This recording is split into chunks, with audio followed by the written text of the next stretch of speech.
Alright, this is a build update for my 3.14 Ball Lightning Castable Channeling Cyclone with Sire of Shards on Pathfinder. Character name is Tamisha is Coming For You. Shout out to Tamisha Iman of Season 13 RuPaul's Drag Race. I hit level 97. It's been a lot of fun playing this build. There's been so much sustain and consistency with this build. The mechanics are not built for dummies, but the gameplay definitely built for dummies. You're holding two buttons down, and then you are mashing your flasks, and that goes a lot easier if you are using a macro for your flasks, since you just need to hit them all at the same time. I'm going to talk about this build a little bit differently. Instead of going over gear and gem links, passive tree, I'm going to just talk about uh, offensive layers and defensive layers. And if you want to go check out the path of building, it is in the description. Okay, so offensive, we are using Ball Lightning on Sire of Shards with Cast Ball Channeling and on Cyclone. So we will Cyclone around nonstop. And whenever we're doing that, we start shooting Ball Lightnings in a circle around us. And so that's because of Sire Shards. On a 6 link, you can get by like white maps, maybe some yellow maps without any extra kind of damage buffs, and you're set. But when we get to red maps, we need to start buffing up our damage, and we're doing that in a couple of different ways. Number one, we're using Indigon Helm, and what happens is when we spend mana, 200 mana, every time we do that, we're going to get 25% increased spell damage, up to 2,000. Okay, so we're going to be spending mana quickly. The hard thing about this is we're playing Cyclone, and Cyclone uses 4 mana per uh, what per attack, and that is not very much. And so, in order to spend a lot of mana, what we're doing is we're using Plague Bearer, 6 link Plague Bearer in our chest piece here. Okay, and we linked it to some gems that make it cost a lot more mana. So we were looking for gems that can number one support spells and can number two make it so it costs more mana. We also have it linked to Arcane Surge, which gives us a nice damage boost. And so when we start hitting Plague Bearer, it's going to start costing more mana. And that's how we are spending mana and increasing our spell damage. Okay.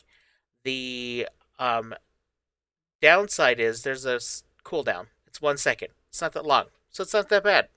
The downside is the real downside is if you're playing with Plague Bearer and it's an instant skill and you have to keep clicking it. It's not like Vortex where you just hold down a button and it'll just keep doing Vortex for you. You actually have to keep clicking Plague Bearers. So it's not a bad idea to put Plague Bearer on a macro so that when you hold down the button, it just keeps pushing it for you. Okay, so that's how we're spending mana. We also have Arcane Cloak, which gives us a little bit of lightning damage buff, as well as it's kind of a way to start your mana cost really quickly.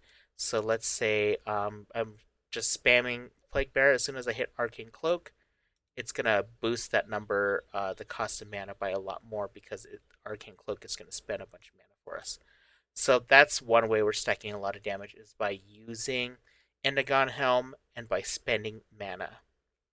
The other way we're stacking a lot of damage is by using Doryani prototype armor. The big tagline here is nearby enemies have lightning resistance equal to yours. If you can look over to the left, it says that my lightning resistance is negative 185. That's scary. That also means that enemies have negative 185 lightning resistance, and that's even on big bosses like Awakener. Which, I think Awakener has an additional 50% elemental resistance, but when you're wearing Doryani prototype armor, it just completely negates that. And what happens is they just have the same lightning resistance as you. So think of it as think of it as an 185% more multiplier to your damage, okay? So that's the thing about Doryani prototype. I'll go into the mechanics of how you build defense around that because, yeah, the number looks scary. Um, so uh, that those are two forms of how I'm stacking damage is through Indigon and drawing a prototype negative resistance. I'm also using auras like Wrath. I'm actually only using one aura Wrath, and we picked up Supreme Ego on the passive tree, so that Wrath has more aura effect, and we also can sustain Righteous Fire permanently. You'll see when I click it, like, oh my gosh, you're gonna burn to death. Ah! As soon as I hit my mana flask, I'm good. So the thing about my mana flask is we picked up the Agnostic from the tree, passive tree, and what the Agnostic does is it spends 20% of your mana per second to recover that much of life, and that way, you can sustain Righteous Fire with your mana flask. Okay? And Righteous Fire is going to give us another 39% more damage. We also use Vow Righteous Fire in harder battles, and once we've collected enough souls. So that's the offensive layers for scaling our damage, because Ball Lightning, it really isn't that strong by itself. It hits a lot and it hits often, but really what we want to do is stack a bunch of damage through other sources like spell damage from the Indigon and lightning penetration or resistance from the Doryani prototype. Okay. Let's talk defensive layers. Um, how are we negating that all that lightning damage we're going to take? And the thing is with the Doryani prototype, it says lightning resistance does not affect lightning damage taken. So essentially, it's saying that your lightning resistance is actually zero. Okay. Um, but we still zero is a scary number for lightning resistance, and so what we're doing is we're using a talisman. These tier 2 talismans have implicits like lightning damage can be taken as cold, 50%. Okay? And the other thing we're doing is we're using a glorious vanity um, that gives us the divine flesh. And what that does is it makes it so 50% of our elemental damage is taken as chaos. So there we go. We are set. No lightning damage taken. It's all converted into something else. Okay. Well, you're looking at the other numbers though, like, but what about your other resistances? They're very low as well. Fire resistance is at -1, cold is at 5, and chaos is only at 27. We are going to sustain our resistances through flasks.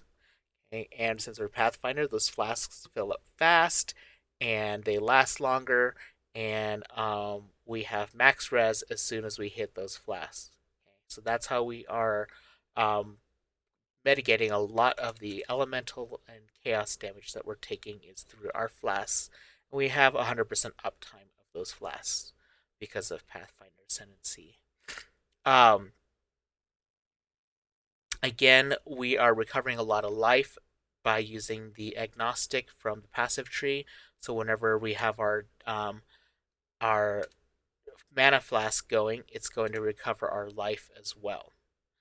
And whenever we get into really sticky situations, I will actually swap out my Quicksilver Flask for a Basalt Flask for more physical damage reduction. That's usually happens if I'm doing an ultimatum and I hit like wave 5 or 6 and things are starting to get a little dicey. I will switch flasks. So there's a lot of mechanics happening in this build to make it work. Oh yeah, I forgot to point out I have this Ventor's Gamble that gives us negative lightning resistance, and that just adds more damage to us. And these are hard to roll that way. You might just want to try to find one that's for sale in the market that way already. So yeah, that's kind of how this build works. If I could give my build a rating on offense, defense, and clear speed, for offense, I would say 4 to 4.5 out of 5, because the damage is very consistent. Um, the on defense, I would say about 4 out of 5. It could be a little bit tankier. I do occasionally get one shot, but I hardly ever die on ultimatums. So, and I was able to do a Deathless Awakener 9, no problem.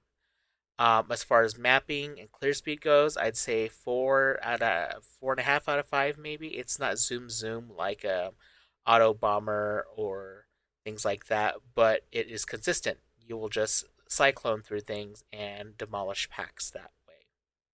So fun build to play, easy to play, kind of tricky to put together. There are a lot of moving parts, but it's a lot of fun. Anyway, check out more footage of this build after this segment. And if you have any questions about the build, please feel free to comment. And also, the path of building is in the description. So thanks for watching my video. And good luck out there and have fun trying out this build. Bye.